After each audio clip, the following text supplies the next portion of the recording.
There's a lot I'm going to get to here, and I'm going to be honest with you right now. There's a pretty good chance you should probably turn off the TV right now, because a lot of what I'm going to say is going to be difficult to hear. You know, that's what I do. I say things that are difficult to hear. That's never going to change, and I'm not sorry. I don't care if you're offended. It doesn't bother me in the least. That's who I am. That's how the show has always been. Back when COVID first got here and they announced 15 days to slow the spread, and I watched everybody, including most of the right, say, yes, be safe. And I said, you're all freaking nuts. These people are going to wreck us. Our health, our mental health, our economy, they're going to destroy everything if you give them these powers. Everyone yelled at me for weeks and told me I was a nut job and I wanted grandma to die. And then about a year or two later, everyone came and said, oh, okay, Jesse, yeah, I guess you were right. So this is another one of those situations where I'm going to say some things that are difficult to hear. I just want you to know you're welcome to email me, but I don't care if you're offended. I don't care. Is that clear? It's not your mommy's show. It's your daddy's show. Trump's trial date was announced today. Now, what trial date? What are we talking about? In Trump's D.C. case, his judge is Chutkan. You're going to hear her name a lot. Chutkan. Who is this Chutkan?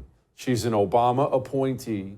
She's also an absolute card-carrying communist of the worst kind.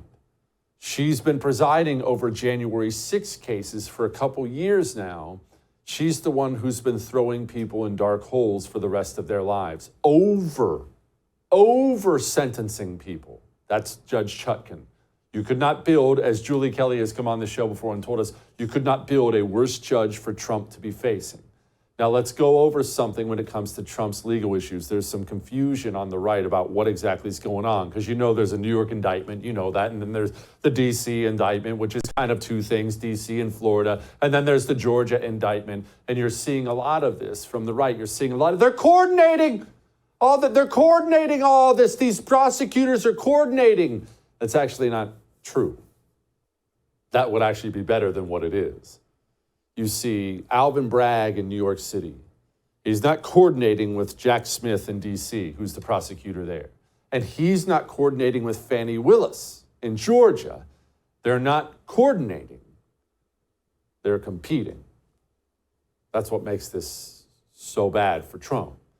They're all communist apparatchiks, Alvin Bragg, Jack Smith, Fani Willis. They're all communist apparatchiks, and if you've ever studied communism in any place, you understand that they're constantly competing with each other, in many cases eating each other to get a better seat at the table, a better spot on the Central Committee, if you will. You want to read something fascinating about that? Go read after the death of Lenin, what took place in the Soviet Union, all the jockeying for position. I want this, I want that, he's bad, no, he's good. What's happening with Trump is these communist apparatchiks are competing with each other. Who can be the one that hurts Trump the most? Who can be the one who hurts Trump first? What happened today? Well, they announced that March 4th was going to be the date of Trump's trial, the date his trial was going to begin in Washington, D.C. Now, this is really, really significant for a few different reasons. One, it's extremely abnormal to announce the date of the trial at this point in time. I talked to enough legal people today to know this is very odd. It struck me as odd, but I wasn't sure. So I reached out to a bunch of people and they said, yes, it's very, very odd. It's the day before Super Tuesday. You remember Super Tuesday is the date all those different states in the primary vote on who they want the GOP nominee to be. So it's obviously in part very clearly an effort to make sure Trump is the nominee, but it's actually horrible in many, many ways too. This is 3 weeks before it starts in New York. You see what they did in DC? Oh, no, you had your trial date? We got ours 3 weeks ahead of time. And this, by all accounts right now, looks like it's one of the first, might end up being the first trials. Well, keep in mind, and this is going to hurt, the D.C. trial, the D.C. charges, those are the ones that will be used to keep Donald Trump's name off of the ballot.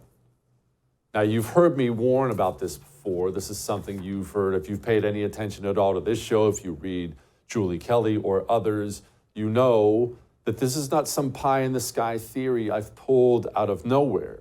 This is something the communists are already planning on, they're already beginning to announce their intention of doing it. The Secretary of State for New Hampshire is already publicly weighing whether or not they will allow Donald Trump's name on the ballot.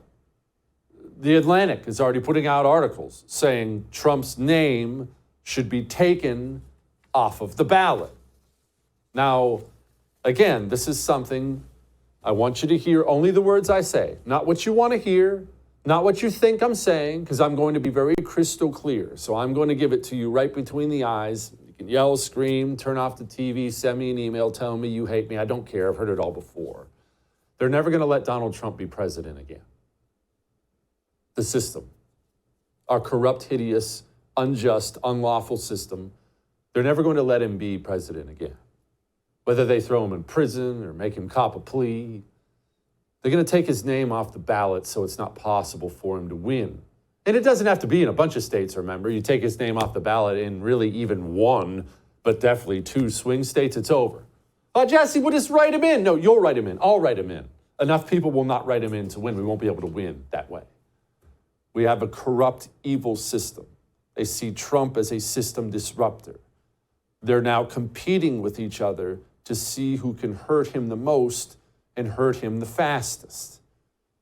Donald Trump's end has already been written. It's not a mystery. Not really, doesn't matter what your opinion on it is or my opinion. I'm sick about the whole thing. I assume you're sick about the whole thing too. But these are the Moscow show trials. The end has already been written. Period. End of story. So, what's another reason why I'm saying things like this? Because I know that's hard to hear. Well, it's not because he deserves it. It's all unjust. It's ridiculous. But because the thing that can stop this, that might stop this, neither of those things are going to happen. Either the GOP, the House GOP, can use this appropriations process that's coming up to defund the DOJ completely. They won't do it. Or AGs, DAs of the red persuasion around the country can begin arresting, indicting Democrats, prominent Democrats, House members, senators, so on and so forth. Now, I know that's an ugly place to be, but there's no chance they back off of what they're doing to Trump without that. And since very clearly that's not going to happen, well, it is what it is. You know what's going to happen? As we watch them do this, as we watch them send Trump to prison, as we watch them take his name off the ballot, as we watch the Moscow show trials, you know what we'll get? We'll get endless calls about double standards and hypocrisy. We can't have a two-tiered justice system in America. 60% of the American people think there's a double standard at the Justice Department. They think that because there is. And the American people that I represent are sick and tired of this double standard. The hypocrisy of what I'm about to see. The hypocrisy of what you think you will defend. This is not science. This is hypocrisy. If you know this and nobody looks into this, it reeks of the hypocrisy at the FBI and the Department of Justice.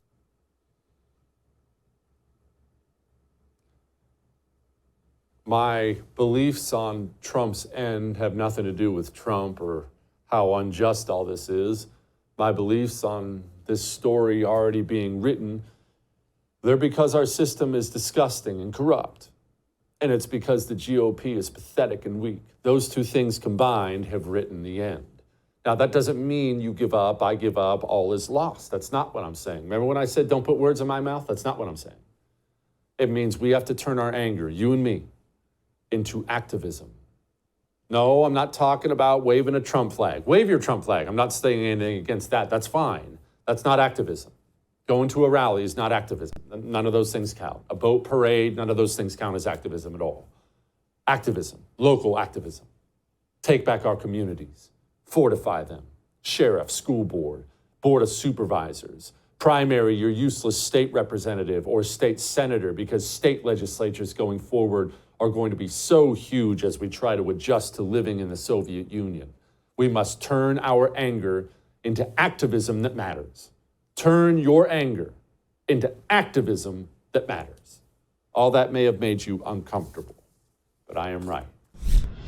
Support the First TV today and get instant access to exclusive specials like Who is Ron DeSantis, the history of FBI scandals, and America's worst presidents. Visit thefirsttv.com/support or download the First TV app to become a supporter and start watching today.